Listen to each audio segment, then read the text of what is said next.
राम मंदिर चढ़ावा चोरी मामले की जांच अब निर्णायक मोड़ पर पहुंचती दिखाई दे रही है। एसआईटी जांच में 150 संदिग्धों के नाम सामने आने और 25 लोगों पर कार्रवाई की संभावना ने मामले की गंभीरता को बढ़ा दिया है।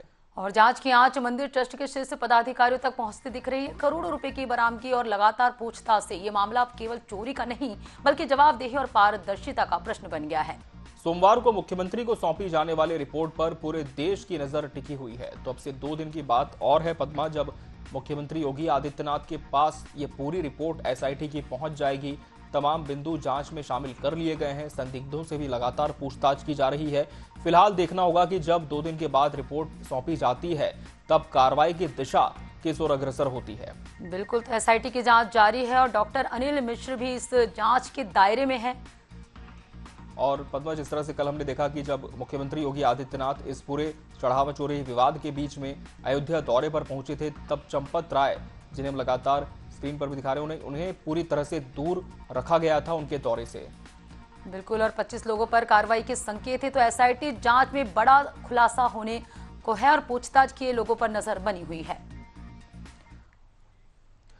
तो जांच का 6ठा दिन भी पूरा हो चुका है। फिलहाल की जांच में क्या कुछ पता चला है, सीधा रुख कर लेंगे शिवेश मिश्रा का। हमारे सहयोगी हमारे साथ लाइव जुड़ चुके। शिवेश, बहुत ही संवेदनशील मामला, पूरे देश की नजरें इस पर टिकी है कि आखिर करोड़ों का जो चढ़ावा था, चंदा था, उसका गुनहगार कौन है? क्योंकि लोग आस्था के साथ यहां पर दान करते थे और न सिर्फ उनकी भावनाओं को ठेस पहुंची है बल्कि बड़ा प्रश्न पारदर्शिता पर भी आ चुका है। शिवेश, अभी तक जो एसआईटी की जांच हुई है उसमें क्या कुछ मालूम चला है? किस तरह के तथ्य साक्ष्य एसआईटी ने जुटा लिए हैं और आगे जो जांच की दिशा है वो किस ओर घूमती दिखाई दे रही है? शिवेश जी देखिए, जैसे आपने कहा कि इस पूरे मामले को लेकर जिस तरीके से जी। उस अयोध्या धाम को लेकर लोगों की आस्था रही, वहां की पारदर्शिता को लेकर इस पूरे घटनाक्रम के सामने आने के बाद सवाल खड़े हुए। सबसे पहले समाजवादी पार्टी की मुखिया ने इसको लेकर सवाल उठाई, जिसके बाद सीएम योगी ने भी कहा कि उन्होंने मंदिर ट्रस्ट की सिफारिशों के बाद एसआईटी गठित की। और कल सीएम योगी ने साफ तौर पर मंच से कहा कि दूध का दूध और पानी का पानी सामने आएगा,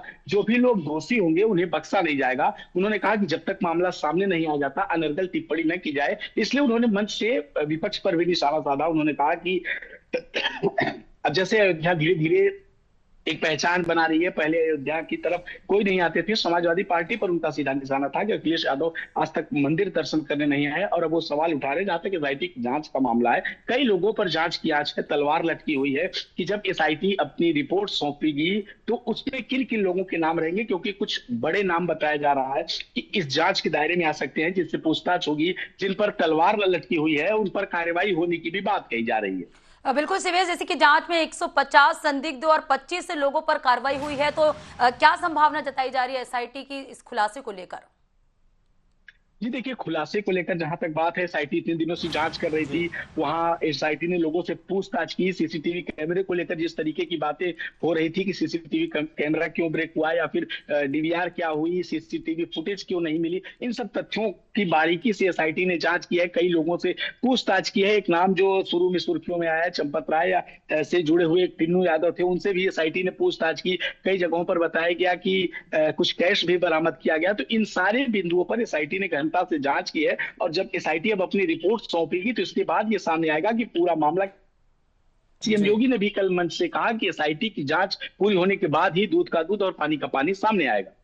बिल्कुल शिवेश, और इस मंच से ऐलान के बाद से ही ये सुगबुगाहट तेज है कि जल्द ही कोई बड़ी कार्रवाई हो सकती है। शिवेश, जिस तरह से कल मुख्यमंत्री योगी आदित्यनाथ यहां के दौरे पर पहुंचे थे और चंपत राय को उनके दौरे से दूर रखा गया, कहा गया था प्रशासन की तरफ से कि वो अपना कोई प्रतिनिधि भेजें, तो क्या माना जाए? चंपत राय, डॉक्टर अनिल मिश्र, 2 बड़े नाम, कार्रवाई की दिशा सबसे पहले क्या इन्हीं पर तय हो सकती है? और फिलहाल दोनों को लेकर क्या बात पता चल पा रही है? क्या एसआईटी अभी भी उनसे पूछताछ का जो क्रम है वो आगे बढ़ा रही है?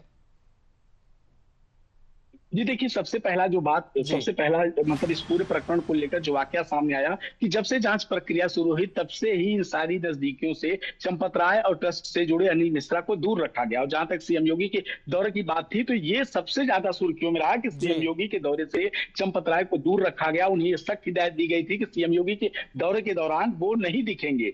पहली बात तो ये होगी। और दूसरी बात, अगर इन लोगों पर अगर जांच की आंच नहीं होती या फिर तलवार नहीं लटकी होती, जी। जांच के दायरे में ये लोग नहीं आते, क्योंकि शुरू से ही चंपत राय का नाम जो है वो जमीन खरीद घोटाले में भी था। कहा गया कि कम रकम पे जमीनें खरीद कर उसे अधिक रकम में ट्रस्ट को ही बेची गई। तो चंपत राय का जो नाम है वो पहले से ही जो है संदिग्ध रहा, वो कई बार शक के घेरे में रहा है। इसको लेकर सीएम योगी ने जिस तरीके से अपने दौरे के दौरान उनसे दूरी बनाई, ये भी सवालों के घेरे में रहा।